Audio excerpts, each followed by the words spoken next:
Chicos, todos a clase. Comienza la hora de historia con Felipe Piña por la Radio Municipal de Florencio Varela. Muy buenas tardes, mi nombre es Romina Galcerano y nos encontramos aquí en la Radio Municipal para volver a hacer una nueva hora de historia. Hoy es un día muy especial para los que hacemos la radio, ya que se cumplen 100 años de la radiofonía nacional. Allá por 1920, 4 locos, los locos de la azotea, realizaban la primera transmisión arriba del Teatro Coliseo. Hoy estamos de festejo, 100 años de la radiofonía nacional. Recuerden que pueden escucharnos por FM 87.9 y si no por nuestra página web www.radiomunicipalfb.gov.ar. Si no, también puedes hacerlo desde tu celular. Te bajas la app para Android y nos buscas como Radio Municipal FB. ¿Querés buscarnos en redes sociales? En Facebook como Radio Municipal FB y por Instagram del mismo modo, Radio Municipal FB. No te olvides que también tenemos Twitter, @RadioMuniFB. Ahí estamos y nos puedes volver a encontrar, revivir el programa y conocer la grilla de la Radio Municipal de Florencio Varela. Los alumnos invitados del día de hoy son chicos y chicas de la escuela número 16 Evita del barrio Villa Uxon. Justamente para hacerle honor a su barrio, hicieron una investigación sobre el Museo Guillermo Enrique Uxon. Vamos a compartirlo. La hora de historia. Informe especial sobre el Museo Guillermo Uxon por los estudiantes de la secundaria número 16 Evita. Antes de hablar sobre el museo, vamos a conocer quién fue Guillermo Uxon.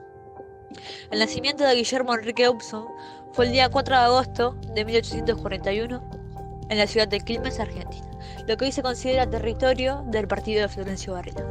Sus padres, quienes se casaron en Boston, Estados Unidos, en el año 1827, 10 años después se vieron en la necesidad de mudarse a la Argentina. Luego de 4 años nació Guillermo, quien tenía una capacidad totalmente asombrosa para la observación de aves, lo cual lo llevó a ser naturalista sin hacer una carrera. A él le encantaba describirlos por su calma. Uxon pasaba horas y horas mirando pájaros. No había momento en el cual no lo hiciera. O sea, cuando desayunaba, en la tarde, en la noche, en todo momento. Una de sus aves favoritas era la calandria, por su melodía como también por sus gestos y movimientos que hacía al cantar. Dicho protagonista no solo era un naturalista espectacular, sino también un asombroso escritor que escribió 48 libros. Entre tantos se destaca el libro Las aves de la plata, en el cual describe a las aves por su melodía. Guillermo Uxon se mudó a Londres, Inglaterra, en 1874. Muchos dicen que fue para tratar una enfermedad que arrastraba de niños, y otros dicen que fue porque no soportaba a los inmigrantes italianos que mataban con sus escopetas a todo lo que volaba. Luego de mudarse a Londres, Uxon en el año 1889 fundó lo que fue la primera asociación protectora de aves en Londres, pero por no ser un lord británico, no pudo acceder a la presidencia. Luego, en 1916, ya fue construida la Asociación de Aves en Argentina. Desde ese entonces fue nombrado como el primer socio honorario de la sociedad ornitológica más importante de Sudamérica. Luego de 6 años, lamentablemente, Guillermo Enrique Uxon falleció el día 18 de agosto de 1922 y fue enterrado en el cementerio Broadwater and Worthing Cemetery.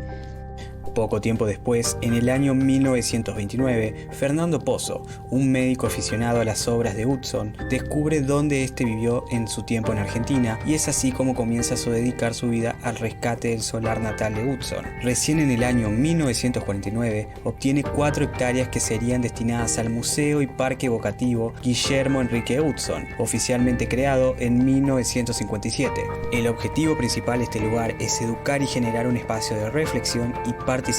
Está destinado a inspirar respeto y amor hacia la naturaleza, tal como lo hizo el escritor durante toda su vida. Otra importante función de la reserva es la preservación de los ambientes. Esta preserva 2 arroyos con más de 20 especies de peces. También hay un registro de que se han identificado más de 200 especies de vertebrados y es visitado por una gran cantidad de aves migratorias como churrinches, golondrinas, pecho colorados, cuclillos, entre otros, algunos de los cuales se alimentan y reponen para sus largos viajes. En la actualidad, el Museo Guillermo Enrique Upson, además de trabajar con las escuelas que lo visitan, promueve distintos talleres y actividades culturales. El museo es un espacio donde se celebran, por ejemplo, la fiesta de la frutilla, el Día de la Pachamama y demás actividades que lo conectan a la comunidad. Es un lugar para vivir la historia y disfrutar de la naturaleza. El museo es visitado por muchos turistas extranjeros. Contiene una biblioteca con más de 15.000 libros. En dicha biblioteca se encuentra un sector especializado con las obras de Guillermo Upson. Es nuestro patrimonio y debemos protegerlo, informarnos y visitarlo. Este informe fue realizado por Juan Ignacio Cabrera de primer año, Ezequiel Martínez de quinto año y Fabián Rodríguez de sexto año, secundaria Evita número 16. La hora de historia. Felicitaciones, Ezequiel Martínez de quinta segunda, Fabián Rodríguez de sexto año y Juan Cabrera de primera segunda por el informe que realizaron sobre Guillermo Enrique Upson. Vamos a una tanda y enseguida volvemos con más La Hora de Historia. Vamos al recreo. Y enseguida volvemos a La Hora de Historia. Hola, ¿qué tal? Soy María Elena Cáceres y te invito a escuchar Fiesta a todo ritmo. Todos los viernes de 19 a 20 horas para pasar un momento agradable con la familia. Escuchar la música que a vos te gusta y te entretiene. Aquí por la Radio Municipal. Hola, soy Leandro Montalto, el conductor del Info de la Tarde, el primer y único informativo temático de la República Argentina. Te invito a que lo escuches conmigo todos los días a partir de las 4 y hasta las 5 de la tarde aquí, por la Radio Municipal. Seguimos En La Hora de Historia. El tema central del día de hoy en La Hora de Historia es unitarios y federales, un tema que todos hemos visto en la escuela secundaria y que tiene sus pormenores, ¿no? Esta diferencia entre las ideologías tanto de un lado como del otro. Para compartir sobre este tema le vamos a dar la bienvenida al historiador Felipe Piña y que pueda contarnos un poquito sobre el tema y responder algunas preguntas de los chicos de la escuela número 16 Evita del barrio Villa Upson. La Hora de Historia. Bienvenidos a este espacio de La Hora de Historia en la Radio Municipal de Florencio Varela. Tenemos un rato para charlar de historia, para responder preguntas de alumnas y alumnos de los colegios de la zona. Y tenemos un temazo hoy, un tema muy interesante, muy polémico, pero polémico de verdad, no como se dice ahora que todo en los medios todo resulta polémico. Esto atravesó la historia argentina, ¿no? Estamos hablando nada más y nada menos que unitarios y federales. ¿De qué estamos hablando cuando hablamos de unitarios y federales? Nos vamos a centrar en 2 o 3 personajes de la primera etapa, vamos a dejar a Rosas para otro programa, y vamos a hablar de qué es el federalismo, ¿no? De qué se trata cuando hablamos de federalismo. Y creo que una de las personas que mejor lo puede definir, sin duda, es el padre del federalismo en el Río de la Plata, que es José Artigas. Él dice: tomando por modelo a los Estados Unidos, yo quería la autonomía de las provincias, dándole a cada estado un gobierno propio, su constitución, su bandera y el derecho de elegir a sus representantes, sus jueces, sus gobernadores entre los ciudadanos naturales de cada estado. Esto es lo que yo había pretendido para mi provincia y para las que me habían proclamado su protector. Hacerlo así habría sido darle a cada uno es decir, tomando el modelo norteamericano, es decir, de los padres fundadores de los Estados Unidos, Jefferson, Adams, Madison, particularmente Jefferson, que era el autor de un gran libro llamado El Federalista, que planteaba cómo era el modelo federal. Esto es un modelo con un poder central, pero repartido muy equitativamente el poder en cada uno de los estados. Cada estado tendría su poder, su capacidad de decisión, su constitución inclusive, pero respondiendo a una política general, para lo cual era necesario claramente, y esto se dio en Estados Unidos, un reparto económico en zonas más o menos equitativo, porque si no, evidentemente estaba claro que iba a prevalecer una zona sobre la otra, ¿no? Y esto es un poco lo que pasó en Argentina. Más allá de la voluntad de los federales, lo que termina pasando es que una provincia todopoderosa, dueña del puerto, dueña de la aduana, Buenos Aires, va a terminar prevaleciendo, más allá de los regímenes unitarios, federales, etcétera, por encima del resto de las provincias. Es decir, que más allá de la proclamación del federalismo, era de muy difícil cumplimiento esta cuestión.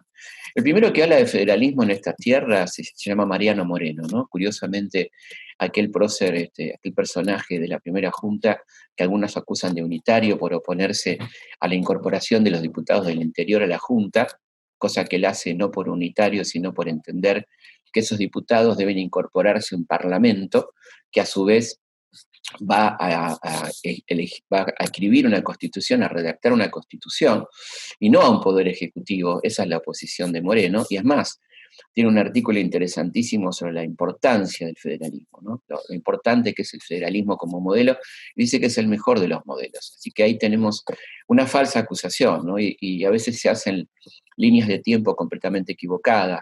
De Saavedra viene el modelo federal, de Moreno viene el modelo unitario, en absoluto. Esto no es para nada así, está mal contada esa historia, ¿no? Y claramente después de la Revolución y después de la creación del triunvirato y de la convocatoria a la Asamblea, ahí va a haber un lugar de debate sobre cómo va a ser, ¿no? este modelo de país que se comienza a plantear entonces en ese contexto.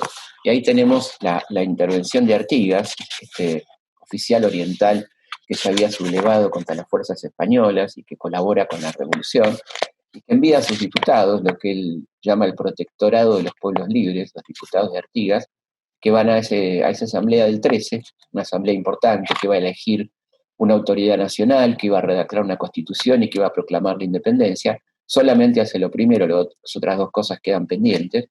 Pero bueno, la cuestión que Artigas manda a sus diputados con sus famosas instrucciones, donde plantea inmediata declaración de la independencia, constitución republicana, y a la vez cada provincia deberá dictar su propia constitución, libertad civil y religiosa en toda su extensión imaginable, fomento y libertad de comercio entre las provincias, igualdad de todos los ciudadanos, gobierno central con respeto a las autonomías provinciales, establecimiento de la capital fuera de Buenos Aires, datos muy interesantes que por supuesto Buenos Aires no está dispuesto a aceptar. El Congreso no puede conceder al Ejecutivo Nacional ni las legislaturas provinciales facultades extraordinarias ni la suma del poder público. Bueno, todo esto tan claro y tan precisamente planteado por Artigas va a ser rechazado por la Asamblea del año 13, presidida por Alvear, un claro exponente del unitarismo, y acá uno podría decir que comienza esta disputa tan clara entre unitarios y federales, ¿no? Un poco inorgánica de un lado, del lado de los unitarios todavía, y muy orgánica del lado de los federales, con esta figura central que va a ser José Artigas, que no es un prócer uruguayo, quiero decir, más allá de que por supuesto es el prócer principal, la figura principal de la República Oriental del Uruguay, sino que fue una persona que tuvo mucha actuación en nuestro país, en las provincias de Misiones, de Corrientes, de Entre Ríos, Santa Fe, ¿no? Lo que él llamaba el protectorado de los pueblos libres, ¿no? Así que, bueno, empieza una tarea de gobierno Artigas dentro de la banda oriental y de lo que llama este protectorado, con una visión muy amplia, muy inclusiva, que por supuesto, cuando decimos inclusiva, también estamos hablando de los pueblos originarios. Fíjense qué interesante lo que dice Artigas sobre los originarios, ¿no? Es preciso que a los indios se trate con más consideración, pues no es doable cuando sostenemos nuestros derechos excluirlos del que justamente les corresponde. Su ignorancia e incivilización no es un delito reprensible. Ellos deben ser condolidos más bien de esta desgracia, pues no ignora vuestra excelencia quién ha sido su causante, y nosotros habremos de perpetuarla. Y nos preciamos de patriotas siendo indiferentes ante este mal. Por lo mismo es preciso que los magistrados velen por arreglarlos, persuadirlos y convencerlos, que con obras mejor que con palabras acrediten su compasión y amor filial. Evidentemente un plan completamente distinto al que tenía Buenos Aires, con sus campañas al desierto, con sus campañas de exterminio y demás, ¿no? Por ejemplo, en su reglamento de comercio, Artigas dice que todos los impuestos que se impongan a las introducciones extranjeras serán iguales en todas las provincias unidas, debiendo ser recargadas todas aquellas que perjudiquen nuestras artes, fábricas, a fin de dar fomento a la industria de nuestro territorio. Bueno, esto evidentemente habla de un plan completamente diferente al que se está planteando en Buenos Aires, sobre todo a partir del año 15, cuando se produce la caída de Napoleón, y los gobernantes porteños, el directorio encabezado por Alvear, entra en pánico y plantea la entrega de estas provincias a Gran Bretaña, verdadero escándalo, lo cual provoca en definitiva su caída y el reemplazo por Álvarez Thomas. Pero la política directorial lamentablemente no va a cambiar, ¿no? Continuará la persecución a los federales artiguistas. Artigas manda, cuando se entera que se convoca el diputado, que cuando se entera que se convoca el Congreso de Tucumán, manda a delegados a Buenos Aires a conversar con el director supremo, y lamentablemente estos delegados son secuestrados, muy maltratados en Buenos Aires, y se produce la invasión de la provincia de Santa Fe, territorio artiguista, lo que Artigas entiende que no es una buena señal, lógicamente, para participar de aquel Congreso de Tucumán, lo cual plantea un debate interesante, ¿no?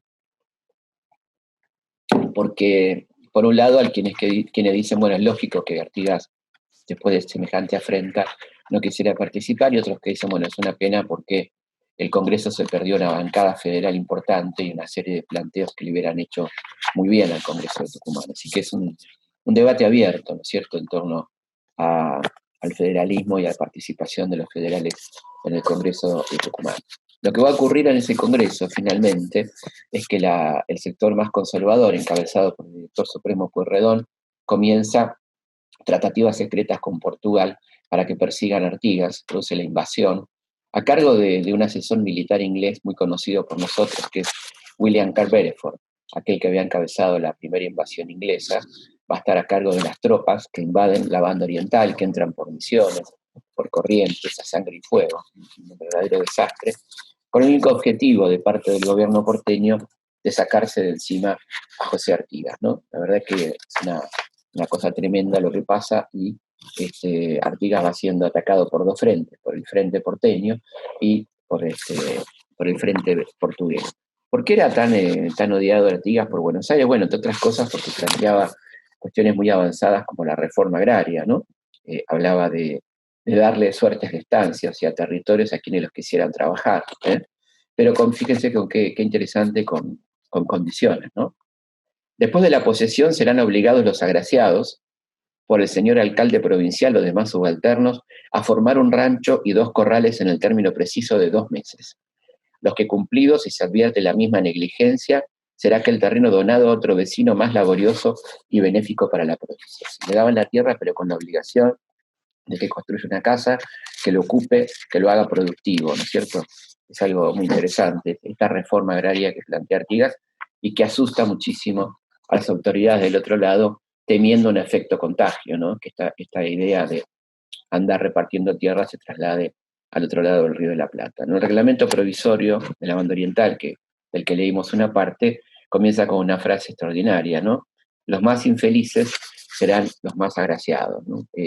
Una típica frase artiguista, que habla del nivel de la forma de pensamiento de José Artigas. Lamentablemente, Artigas va a ser derrotado finalmente, incluso con la traición de sus lugartenientes, ¿no? Como López y Ramírez, que eran exponentes del federalismo del litoral, pero que después de firmar un pacto con Buenos Aires, después de derrotar a Buenos Aires en la cañada de Cepeda, firman un pacto con Buenos Aires y se desentienden de su antiguo jefe, que va quedando solo, y va a tener que finalmente marchar al exilio en Paraguay, donde va a pasar 30 años, ¿no? En el ostracismo, sin hablar prácticamente, escribiendo sus memorias con alguna correspondencia, pero así termina perseguido y olvidado prácticamente, el padre del federalismo en el Río de la Plata, ¿no? Y lo que va a ocurrir a partir del año 20, luego de esta, de alguna manera, defección de López y Ramírez, dejando solo a Artigas, es que va a comenzar el periodo que conocemos como las autonomías provinciales. No hay un gobierno central, cada provincia se maneja como puede, incluso Entre Ríos, la Entre Ríos de Ramírez se declara república, la República de Entre Ríos, Santa Fe tiene un régimen autonómico, Santiago del Estero, sí.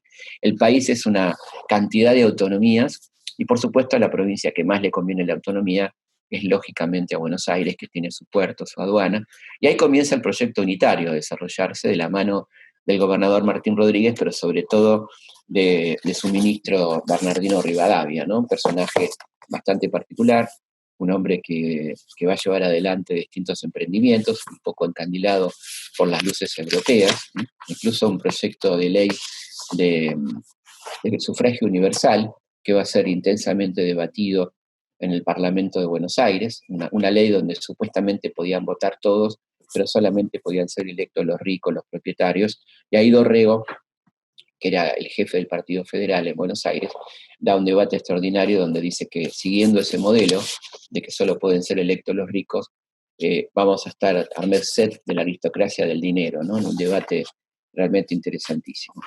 Rivadavia tenía también sus negocios privados, cosa que había demostrado cuando estuvo en Londres con Belgrano, en esa misión diplomática del año 15, y esto dice un ministro inglés, ¿no? Dice: mientras permaneció aquí en Londres, Mr. Rivadavia estuvo en constante relación con establecimientos comerciales de este país, establecimientos muy respetables, pero que sin embargo están integrados por personas profundamente interesadas en la fluctuación de los asuntos comerciales. Deseo que no pierda oportunidad de convencer a Mr. García del inconveniente que resulta que el gobierno de Buenos Aires ponga la gestión de sus asuntos en manos de cualquier persona en semejante situación. Esto lo dicen los ingleses, imagínense, ¿no? Así que bueno, aprovechaba estos viajes para hacer sus negocios, ¿no? Bueno, se habla de que Rivadavia era un liberal, ¿no? Es interesante, por el contrario, fíjense lo que dice un gran historiador inglés, que es David Rock, dice: junto a estas tendencias liberales, Rivadavia abrigaba el deseo conservador de devolver a Buenos Aires su carácter de fines del siglo XVIII, de centro comercial y financiero, con comerciantes y banqueros que controlasen la economía y el Estado. Su idea de una autoridad fuerte, activa y centralizada era en algunos aspectos más neoborbónica, o sea, más parecida a los borbones progresistas, entre comillas, que liberal. Rivadavia también quería volver a dar a los metales preciosos el rasgo de principal exportación de Buenos Aires. Durante su mandato estimuló la búsqueda de nuevas minas con el mismo fervor que los adelantados del siglo XVII o los intendentes borbónicos. Revivió los métodos coloniales de hacer frente a la vagancia rural, promulgando, vagancia entre comillas, ¿no? O sea, la gente que no tenía trabajo, promulgando una medida que dividía a la población rural en propietarios y sirvientes y obligaba a que estos últimos a proveerse de un documento firmado por el estanciero. Al no hacerlo, acarreaba una pena de 5 años por el servicio de la milicia frente al indio. Bueno, Rivadavia va a intentar un proyecto, como sabemos, de presidencia, pero antes va a contratar este famoso empréstito Baring, la primera deuda externa argentina, un contrato ruinoso que comprometía al país a pagar 1 millón de libras con la hipoteca de la tierra pública, un negociado tremendo. De ese 1 millón de libras van a llegar solamente 500.000, un poco más de 500.000 en papeles públicos sobre casas inglesas y solamente 50.000 en metálico, ¿no? Pero la deuda va a ser por el 1 millón de libras y la vamos a terminar de pagar en 1904, 80 años después, con unos intereses extraordinarios. Este fue el famoso contrato con la Baring Brothers, la primera deuda externa argentina, que se toma como toda deuda en muchos casos, que se dice que es para obra pública, en este caso para hacer un puerto, para construir pueblos, para mejorar los caminos, etcétera, pero en definitiva se usa puramente para la especulación. Rivadavia termina con este proyecto de presidencia después del Congreso 24, una presidencia que es un fracaso total, de 1826 a 1827, y cuando se va no deja ni el sillón, porque el sillón de Rivadavia era de él, se lo lleva a su casa, así que queda desmantelado el fuerte, así que lo del famoso, lamento mucho, pero el famoso sillón de Rivadavia no es tal, ¿no? Que está en la Casa Rosada. Y bueno, y vuelve otra vez el caos y vuelve nuevamente cada provincia a hacerse cargo de su gobierno, y en Buenos Aires se elige a Manuel Dorrego, un gran gobernante, un gobernante del Partido Federal, que va a tratar de alguna manera organizar el desastre que le dejó Rivadavia, una verdadera pesada herencia, la deuda, un sistema financiero complejísimo, la deuda con el Brasil, la guerra con el Brasil, con una paz firmada de apuro que él tiene que soportar políticamente. Bueno, todo esto es un verdadero desastre, ¿no? Y Dorrego va a tener que hacer frente a esto con las consecuencias funestas de las que vamos a hablar en otro programa, ¿no? Dorrego es todo lo contrario de Rivadavia, viene a arreglar el país, suspende el pago de la deuda, hace políticas de protección del consumo, de precios máximos, y termina, como todos sabemos, fusilado, pero de esto vamos a hablar, por supuesto, en detalle en algún próximo programa. La hora de historia. Hola, mi nombre es Ezequiel Martínez, curso quinto segunda de la escuela secundaria número 6 Evita. Mi pregunta al historiador Felipe Piña es la siguiente: ¿usted cree Si la actual Argentina sería lo que es ahora, sin los unitarios y los federales. Bueno, ante todo quiero agradecer a las alumnas y a los alumnos de la escuela número 16, Evita, de Florencio Varela. Y bueno, justamente de esta escuela hasta Ezequiel Martínez, que me pregunta si hay rasgos de unitarios y federales en el presente.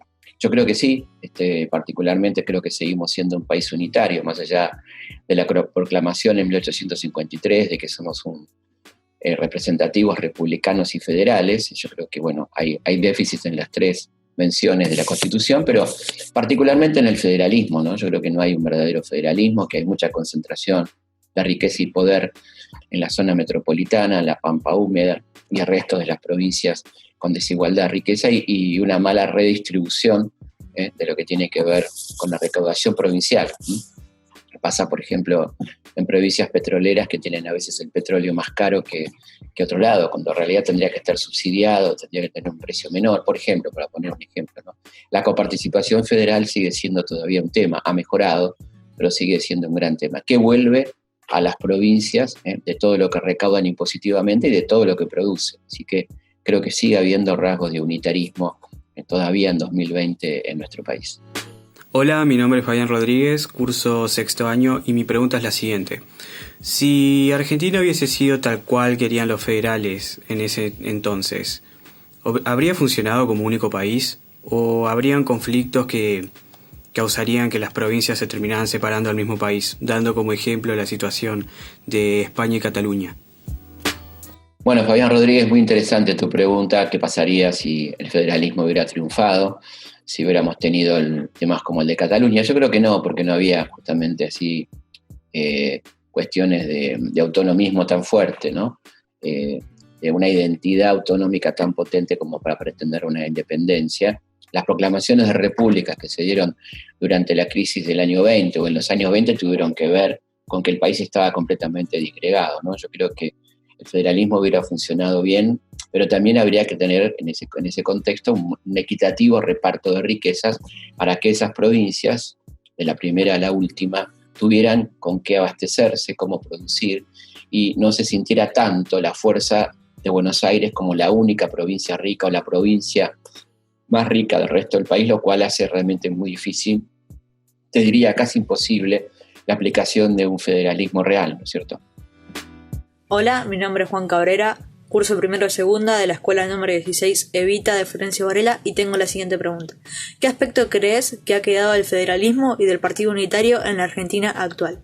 Bueno, Juan Cabrera, ante todo aguante el rojo, pero vamos un poquito pero bueno, no puedo evitarlo. Bueno, ¿qué aspectos del federalismo y el unitarismo están presentes hoy? Es muy interesante la pregunta, ¿no? ¿Tiene algún vínculo con la primera pregunta? Yo creo que el aspecto del federalismo, bueno, que seguimos sosteniendo un modelo federal, en teoría, un modelo donde las provincias tienen la capacidad de resolver muchas cosas internamente. Se vio, por ejemplo, con el tema de la pandemia, que cada provincia decidió cómo aflojaba o no aflojaba en distintos distritos, en distintos lugares, con mayor o menor éxito, pero eso es otra cosa. Estoy hablando del ejemplo de la posibilidad de decidir internamente en la provincia, que es bastante amplia por parte de los gobernadores. El problema no está tanto ahí, digamos, sino en esta cuestión que decía en la primera pregunta, la de Ezequiel Martínez, que es las desigualdades regionales en cuanto a lo económico, ¿no? Es decir, el federalismo funciona en términos de decisión de los gobernadores, ¿no? De la autonomía y la capacidad decisiva de los gobernadores. El problema es que no se cumple en esta cuestión de funcionar en conjunto y con la capacidad económica de producir, de hacer un plan a largo plazo, de más autonomía en ese sentido, porque Buenos Aires sigue siendo el gran monstruo, ¿no? En el sentido de la cabeza de Goliat, como decía Martínez Estrada, es decir, el centro de todo, ¿no? Buenos Aires y la Pampa húmeda como la zona más rica, con grandes disparidades con otras zonas muy pobres que tiene la República Argentina. Quiero agradecer especialmente a las profesoras Mariana Jacob y Jacquelina Buenanueva, que han trabajado muy bien con los alumnos, se ve esto en la calidad de las preguntas, al Instituto de Investigaciones Históricas Valerense y al Museo Natural Guillermo Hudson. Seguimos en la hora de historia. Bueno, estamos llegando al final de esta hora de historia, este encuentro semanal por la Radio Municipal de Florencio Varela. Y bueno, evidentemente da mucho para pensar esta cuestión de unitarios y federales, ¿no? Algo que nos resuena, y fíjense cómo las preguntas de los chicos iban hacia ahí. ¿Qué ha quedado de esta disputa histórica de unitarios y federales que dividió a la Argentina durante tanto tiempo? Una guerra civil que duró aproximadamente de 1813 hasta 1880, ¿no? Una de las guerras civiles más largas del mundo, que no siempre la recordamos así, ¿no? O no siempre nos la han enseñado, en estas intermitencias que tuvo esta guerra civil tan gigantesca. Un modelo unitario, un modelo de concentración, un modelo para pocos que tenía a Buenos Aires como centro, y un modelo federal que intentaba darle vida a las provincias y hacer un país para todos, ¿no? Una disputa muy larga y muy interesante, de la que seguramente seguiremos conversando en otros programas. Nos volvemos a encontrar, como siempre, aquí en La Hora de Historia. Soy Felipe Piña. Hasta la próxima. Vamos al recreo. Y enseguida volvemos a La Hora de Historia. Nuevas voces se suman para contarte todo lo que pasa en las redes sociales y en el mundo del entretenimiento. Un programa hecho por jóvenes inquietos que te van a traer los mejores contenidos en el aire de la radio municipal. Toda la onda y la mejor música la tenés en Reconectados. De lunes a viernes a las 5 p.m. por la radio municipal. El trap y las últimas novedades del género están en Zona Urbana. Zona Urbana, todos los lunes a las 19 horas por la radio municipal.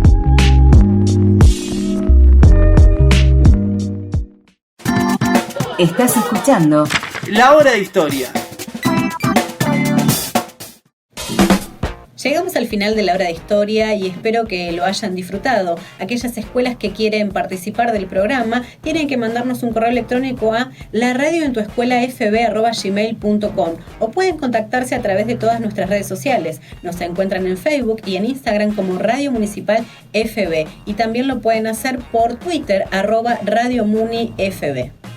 Desde ya queremos agradecerle la participación de este programa a Felipe y Martín Piña, a toda la comunidad de Florencio Varela de la escuela número 16 Evita del barrio Villa Uxon, que hicieron posible este gran trabajo junto a sus profesoras Mariana Jacob y Jacqueline Buenanueva. También queremos agradecer a todo el equipo de la radio municipal que hace posible la transmisión de La Hora de Historia. Agradecer también a nuestra subsecretaria de Prensa y Comunicación, la señorita Noelia Piñeiro, y también al intendente municipal, el doctor Andrés Watson, por darnos la participación dentro de la radio municipal. A Micaela de Rosa en la producción general, a todo el equipo que hace posible esta transmisión. Soy Romina Galcerano y los espero la próxima semana cuando digamos La Hora de Historia. Chao. Esto fue todo por hoy. Los esperamos la semana que viene en La Hora de Historia con Felipe Piña por la radio municipal.